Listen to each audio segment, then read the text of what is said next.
You ask Tiger to solve. This deals with linear equations with one unknown. The final result is x equals -5/2.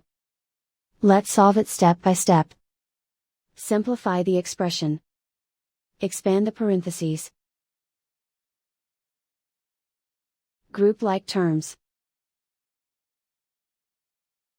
Simplify the arithmetic.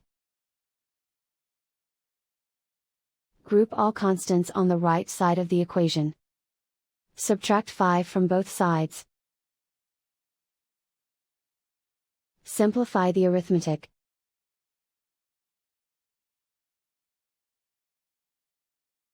Isolate the x. Divide both sides by 2. Simplify the fraction.